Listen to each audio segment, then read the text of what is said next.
The crimson light of the Xylar Council Hall pulsed rhythmically, a morbid heartbeat illuminating the faces of the assembled dignitaries. Shadows danced across the polished obsidian floor, reflecting the unease that gripped the room. At the center, the Grand Arbiter Xylo, his 7 eyes narrowed in contemplation, addressed the silent multitude. The air itself seemed thick with dread, the scent of ozone from the atmospheric regulators failing to mask the pungent odor of fear. A recent unsettling development had forced this emergency session. The discovery of a species, humanity, that had somehow slipped through the galactic net, a species whose actions defied all established protocols of engagement. They were a question mark, a volatile variable, and the Xylar Council, guardians of 1,000 worlds, found themselves utterly unprepared. The reports, Xylo's voice, a low rumble that echoed through the vast chamber, broke the silence, are disconcerting, this humanity. They have been observed, studied, and yet we understand nothing. A ripple of agitation passed through the assembled council members, their diverse forms, sleek, avian-like Xylarians, hulking, reptilian krill, and the crystalline beings known as the Shard, shifting and twitching. The very air thrummed with unspoken anxieties. "Their vessels are crude," stated Senator Virel, his voice sharp and dismissive. He was a krill, his massive frame radiating an air of disdain. "Primitive, even held together with what? Scrap metal. Their weaponry appears laughably inadequate, yet their probes, the information they gather, it is efficient." A low growl echoed from the krill contingent, their disdain battling with a grudging respect for the data. "And their behavior," added Council Elder Lyra, a shard, her crystalline form shimmering with internal light, "is erratic. They engage in acts of apparent self-destruction. They wage war upon themselves. They create art. They feel." The word hung in the air, a foreign concept in the coldly logical universe the Council had meticulously constructed. The room grew colder, the implication of irrationality echoing among the councilors like an icy wave. "Precisely," Xylo intoned, his 7 eyes focusing on the holographic projections that swirled in the center of the hall, displaying images of the human vessels. "They are a paradox, a threat, a nuisance. We have observed their first exploratory vessels, small, unassuming craft seemingly ill-equipped for interstellar travel. The sensors showed poor shielding, inadequate propulsion, and weapon systems that were laughable compared to the galactic standard. They appeared completely harmless. We mocked them." He paused, the weight of the Council's misjudgment settling upon the room like a shroud. "We underestimated them." A collective intake of breath swept through the chamber. Underestimation was the one sin the Council could not afford. The universe was a brutal place, and a single miscalculation could doom entire civilizations. "What is their true nature?" demanded High Commander Zorgan, a battle-hardened krill. "Are they a danger? Are they a tool? Or are they simply irrelevant?" The question hung in the air, unanswered. The very fabric of their carefully constructed reality had been shaken.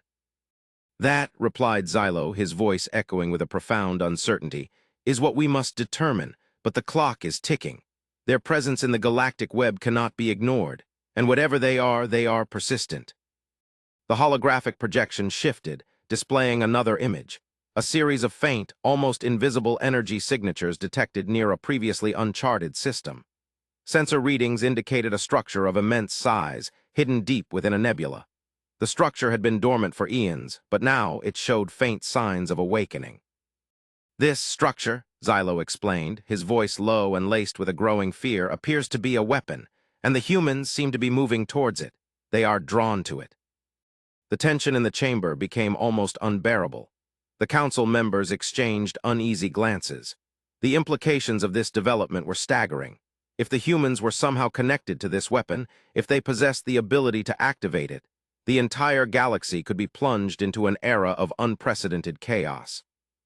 "The Xylar Council must act," Lyra intoned, her crystalline form radiating an unsettling blue light. "We must decide what to do. Is it diplomacy, annihilation, containment?" "Annihilation," Zorgan responded, his voice filled with contempt. "A swift response to this perceived threat could eliminate any future possibility of danger." "No," Lyra said firmly, her voice echoing in the chamber. "We have the technological upper hand, but with their unpredictable nature and lack of understanding, it is impossible to assess this species truly. Annihilation should be the last resort." "Containment," proposed Virel, "would be more logical. Why them from afar? Observe their movements, quarantine their systems. Then, if they pose a threat, we can act. and it would be a humiliation to have such a species be the catalyst for war. The debate raged for hours, each council member arguing their perspective, their voices echoing through the chamber.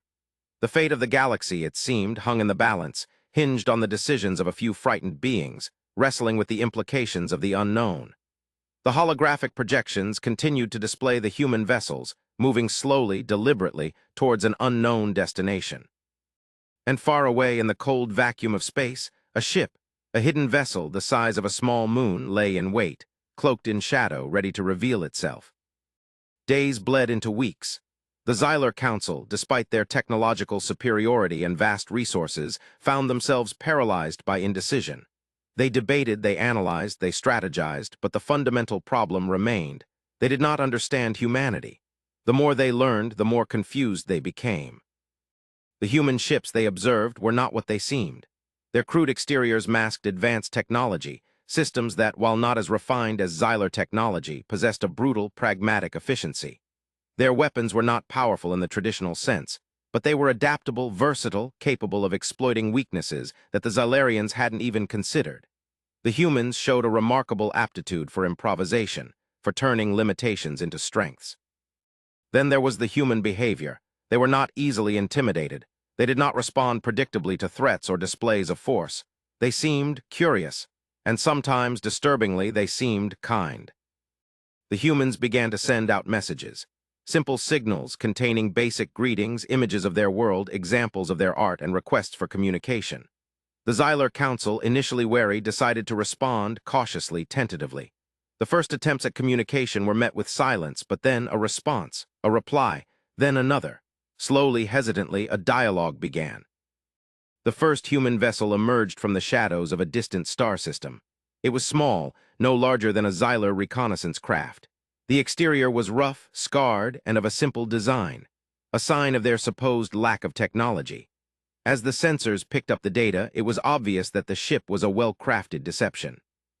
Within that unassuming craft was a single human, a woman named Commander Eva Rostova. She was the one who was chosen to be the ambassador to this new species. She was calm, unflappable, and possessed an uncanny ability to navigate the treacherous currents of interspecies diplomacy. Her opening transmission, projected across the Xylar Council Hall, was delivered in perfect, translated Xylarian. "Greetings, we are humanity. We come in peace." Her words were simple, yet carried a depth of meaning that the Xylar Council found almost impossible to comprehend. The human ship approached the central chamber, its presence a testament to their desire for peaceful contact. When Rostova's image finally appeared on the large holographic screen, she stood in the bridge of her ship and spoke. "We have noticed your interest in our species," she stated, her voice clear, calm, and devoid of any hint of threat. "We wish to understand yours and to learn from you." Her speech was a masterclass in diplomacy. She did not boast, she did not threaten, she simply stated her intentions. The message was subtle yet powerful. The Xylar Council was disarmed. The Krill, accustomed to aggression, found themselves strangely intrigued. The Shard, devoted to logic and understanding, found themselves eager to delve into the mysteries of this strange new species. Even the haughty Virel, despite his initial disdain, felt a flicker of curiosity. "Explain yourselves, then," Xylo responded, his voice echoing through the chamber. "Explain what you are and why you are here." Rostova's reply was immediate. "We are a species driven by curiosity, by the desire to explore, to understand. We are seekers of knowledge. We are also a species that has known conflict, that has tasted the bitter fruit of self-destruction. We have learned the hard way that unity is the key to survival." Her words hung in the air. The Xylar Council was stunned. This human, this representative of a species they had dismissed as insignificant, was talking about survival, about unity, the very concepts they had built their empire upon. The discussions continued for days. Rostova spoke of her people's history, their struggles, their triumphs. She spoke of their art, their music, their philosophy. She showed images of their world, of their families, of their aspirations. Slowly, almost imperceptibly, the Xylar Council began to see humanity in a new light. They were not just a collection of crude vessels and unpredictable behaviors. They were a civilization with a rich history, complex emotions, and a deep-seated desire for growth. But what they did not know was the hidden ship, the true power of humanity, patiently waiting, hidden in the nebula, prepared for war. The revelation came during the seventh day of discussions.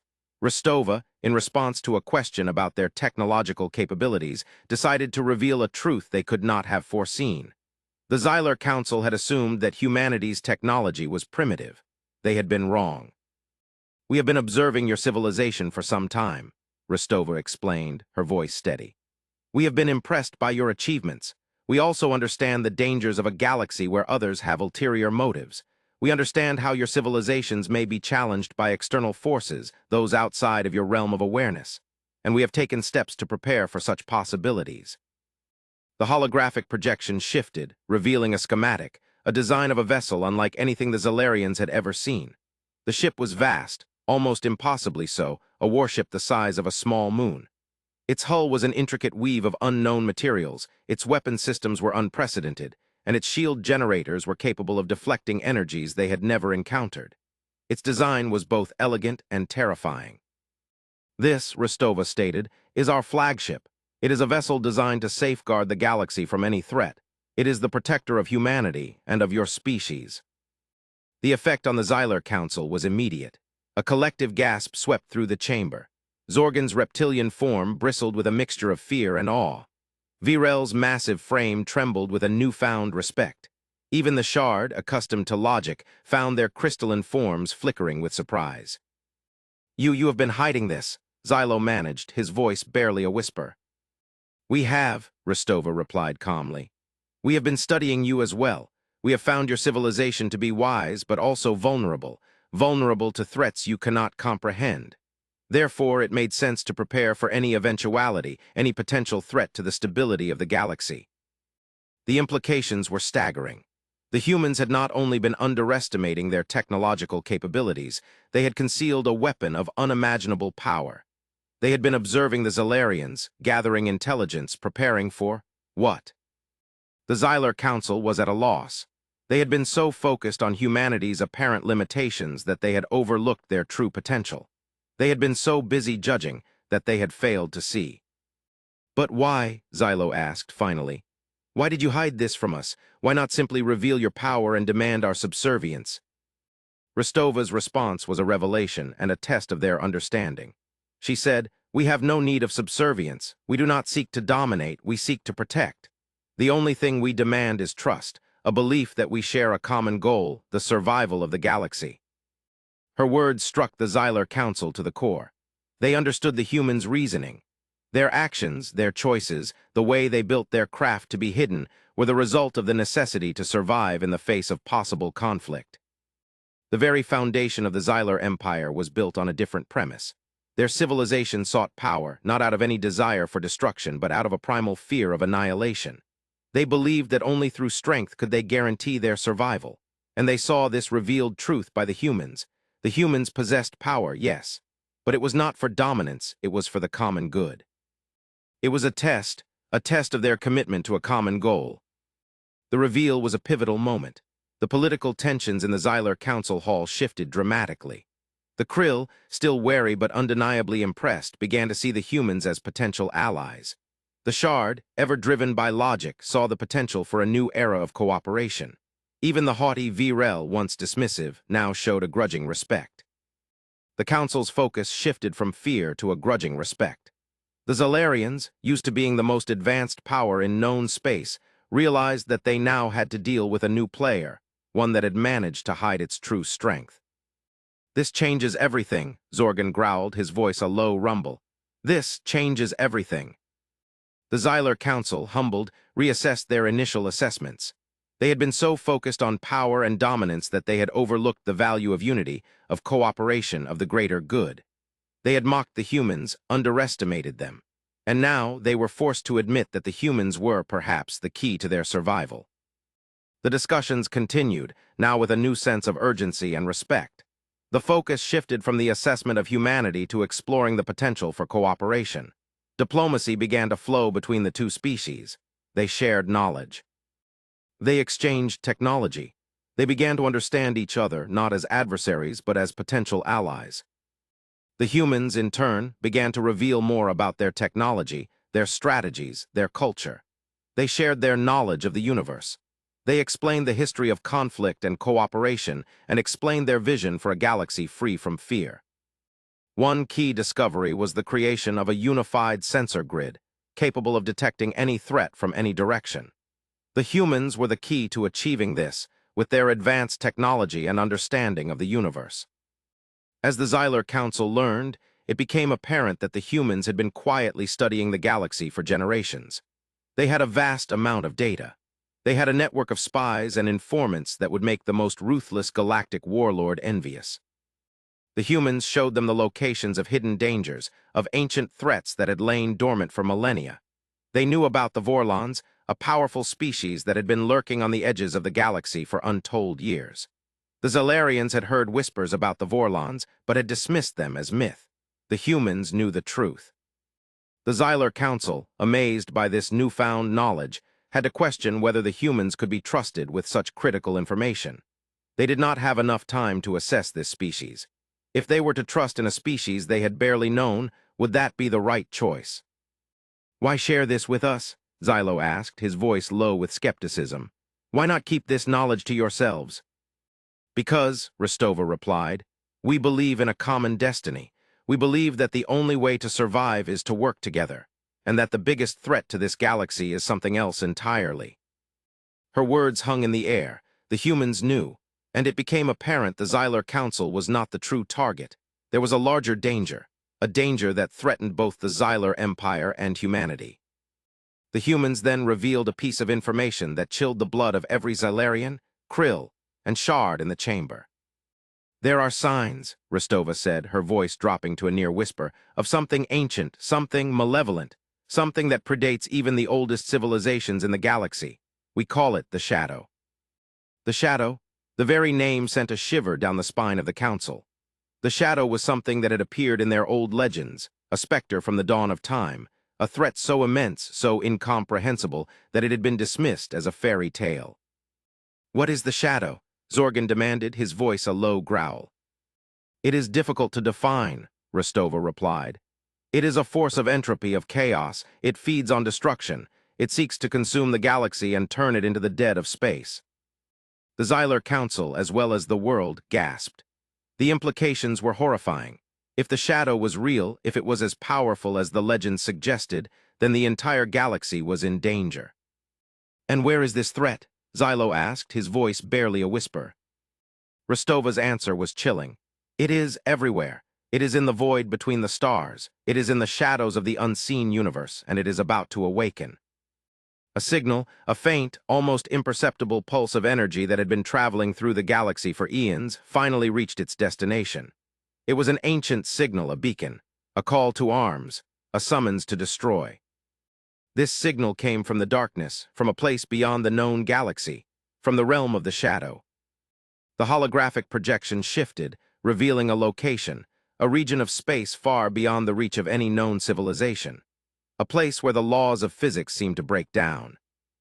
"The Shadow's origin," Rostova explained, "is a place we call the Nexus, a region of space where the veil between universes is thin, where the Shadow has its stronghold." The Xylar Council knew what they had to do. They had to act. They had to prepare for war, not against humanity, not against each other, but against a threat that could destroy them all. "We must unite," Xylo declared, his voice ringing with conviction. "We must put aside our differences and stand together. We must fight for our survival." "We are with you," Rostova replied, her voice firm. "We will fight alongside you. We will defend the galaxy together." The announcement was met with a roar of approval. The Krill, the Shard, the Xylarians all united for the first time in their history against a common enemy. The chamber was charged with a new sense of purpose, of determination. The fear had not vanished, but it had been replaced by a fierce resolve. The humans then revealed their strategy, their plan to defend the galaxy. The plan was audacious, complex, and required the cooperation of every civilization in the known universe. "We have identified the points of vulnerability," Rostova explained, "the key locations where the Shadow's forces are likely to strike. We will use these locations to set a trap designed to crush the enemy. Our flagship will be the spearhead of this attack." She continued, Our plan involves not only the engagement of your military forces, but also the cooperation of your scientists, engineers, and diplomats. This conflict will not be won on the battlefield alone.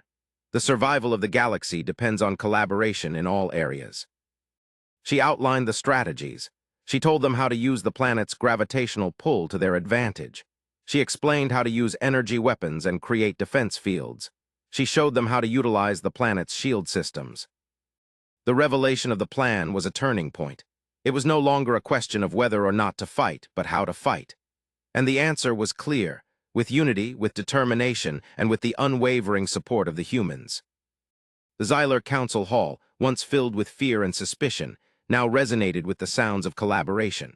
Representatives from across the galaxy gathered, united by a common purpose. The Krill, known for their battle prowess, were assigned to the front lines. The Shard, with their mastery of energy, were tasked with developing new weapons. The Xylarians, with their vast resources and diplomatic skills, were assigned to coordinate the war effort. The humans, with their vast knowledge and the power of their hidden ship, would lead the charge. As they began to make preparations for war, the first signs of the Shadow's awakening began to manifest. Strange anomalies appeared in space, distortions of the fabric of reality. The stars themselves seemed to flicker, to wane, to fade. It was time, the preparations were complete, the war had begun. The first strike came swiftly and brutally. The Shadow's forces, a terrifying array of alien entities and cosmic energies, flooded the galaxy. Worlds were consumed in an instant. Civilizations were shattered. The Xylar Council Hall, once a place of politics and diplomacy, transformed into a war room, a command center for the defense of the galaxy. Xylo, the Grand Arbiter, stood at the center of the command center, his 7 eyes fixed on the holographic projections, tracking the movement of the Shadow's forces. He was flanked by Rostova and her officers. They coordinated the galactic defenses. Their strategy was daring, unconventional, and based on the plan they'd spent countless hours developing together. The Krill in their war vessels met the enemy head-on, their ships fighting in the void. They were a maelstrom of destruction, but their ships began to fall. The Shard, with their energy weapons, provided support, creating a web of defensive shields. The Xylarians, using their strategic advantage, coordinated the flow of ships and resources. And then in the heart of the chaos, the flagship of the humans, its massive form eclipsing the stars. It was a sight of both awe and terror. The hidden ship stood firm. The battle raged. The flagship opened fire, unleashing a barrage of energy weapons, capable of obliterating entire fleets. It was not just a ship, but a fortress, a weapon, a testament to humanity's determination. The flagship moved through the waves of conflict. But in the midst of this all, the human crew remained calm and collected. Rostova's voice, calm and steady, guided the battle. Hold the line, don't let them break through. The Xylar Council was in awe of their human allies. The humans fought. They did not retreat. They faced the enemy head-on, their ship acting as a shield, protecting the allies from the onslaught. For days, the battle raged. The galaxy teetered on the brink of destruction. But the humans and their allies, though exhausted, did not yield. Slowly, carefully, they began to push back the Shadow. They used the plan. They lured the enemy into the trap, exploiting their weaknesses. They discovered the humans' secret weapon, a weapon unlike anything ever seen before. The flagship released a surge of energy, a wave of energy that swept through the battlefield, cleansing the darkness. It was a wave of hope. The tides began to turn. The Xylar Council cheered, the Krill roared in triumph, the Shard shimmered with renewed hope. And then in the heat of battle, something unexpected happened. A new signal echoing from the depths of space, a signal from the distant past. The image on the holographic projection shifted, revealing a structure of immense scale, hidden within a previously unexplored nebula. It was an ancient megastructure, older than any civilization in the galaxy. The Ark, Rostova murmured, her voice filled with surprise. The humans were drawn to it. The megastructure, the Ark, was a vessel of immense power, a vessel that held the key to defeating the Shadow. But there was a catch. The Ark was dormant, its systems offline. It was the humans who knew how to awaken it, who possessed the ability to use it. The plan was a gamble. It required the Xylarians to truce the humans completely. They had to give them access to the Ark, to allow them to take control of its power. Xylo hesitated, his 7 eyes narrowed in contemplation. Trust was a precious commodity. He had spent his life protecting his people. "We trust the humans," Zorgan declared, his voice ringing with conviction. "They are the key to our survival." "Yes," Lyra agreed, her crystalline form radiating an unsettling blue light. "We must trust them. This is the only way." Xylo took a breath. He made a decision. He had to trust them. The survival of the galaxy depended on it. "We grant you access," Xylo announced, his voice echoing through the chamber. "We place our faith in you. Take control of the Ark and save us all." Ristova's expression remained unchanged, but a flicker of emotion passed through her eyes, a sign of gratitude and relief. She had been tested, and she had passed. The final confrontation occurred near the heart of the Nexus, the Shadow's stronghold. The humans, with the combined forces of the Xylar fleet, engaged the enemy. The hidden ship, now leading the charge, took the most of the impacts from the enemy forces. Ristova's ship moved towards the Ark. Inside the Ark, they discovered something extraordinary. It was not just a vessel, but a vault of unimaginable technologies. It contained weapons, shields, and defense systems. The ship's crew worked relentlessly, activating the Ark's systems, bringing the power to bear. The Ark's massive energy signature, it was enough to make even the most seasoned Xylarian warrior tremble with awe and terror. The Shadow's forces surged forward, its energies threatening to overwhelm the galaxy. Then the Ark unleashed its power, releasing a wave of pure energy. The power was so great that it sent the Shadows reeling back. The entire universe vibrated. The battle reached its climax. The flagship now fully charged and the Ark worked in tandem.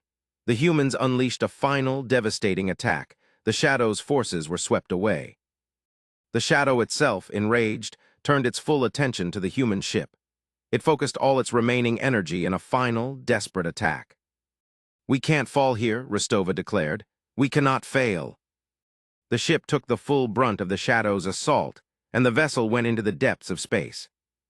For a moment all was silent. The Xylar Council held its breath. Then slowly, the ship emerged from the darkness. The Shadow was defeated.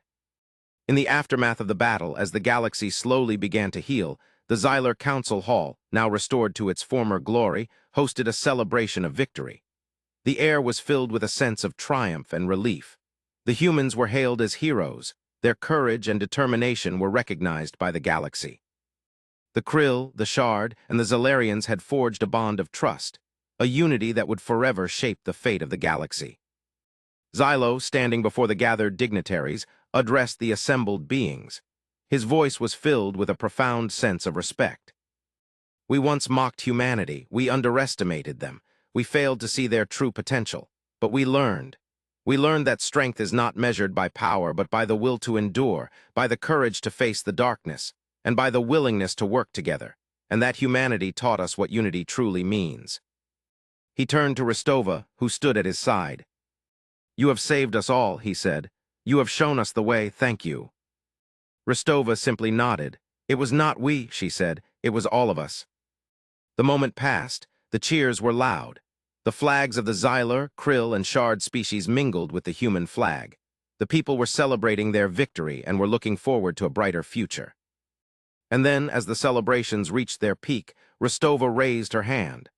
The holographic projection shifted, displaying a message, a transmission that had been intercepted from beyond the known galaxy. The message was in a language they did not recognize, a complex series of symbols and sounds that defied translation. "What is it?" Zorgan demanded. Ristova's expression was grim. "It is a signal," she said, "a beacon from another universe." The holographic projection expanded, revealing a map of the cosmos, highlighting a region of space far beyond the borders of the galaxy. "We believe," Ristova explained, "that this signal originates from a species similar to us but in an alternate universe, and that they face a similar threat, a shadow, and they are requesting help." The implications were staggering. If there was a shadow in their universe, what was to say there wasn't another in another? The Xylar Council was stunned. This was not the end of the conflict, it was the beginning. "The war is not over," Xylo said, his voice grave. "It has only just begun." Ristova nodded, her eyes shining with determination. "We must go," she said. "We must help them, we must cross the barrier, we must find a way to stow this threat from entering their universe." The holographic projection shifted again, revealing a massive, swirling portal, a tear in the fabric of spacetime. The barrier, Rostova explained, it is unstable, it is weakening, and we must do whatever we can to strengthen it. The Xylar Council members exchanged glances. The weight of responsibility fell upon their shoulders. The galaxy had been saved, but the fight was far from over. "What must we do?" Xylo asked. Rostova smiled, a smile of both confidence and determination. "We must go to war," she said, "and we must do so together." The image of the portal loomed large, a gateway to a new universe, to a new threat. The future uncertain lay ahead. Humanity, the species that had been mocked, underestimated, and then embraced, stood ready to lead the way. It was time for a new chapter in the history of the galaxy. It was time for humanity. It was time for war, and it was time to move forward together.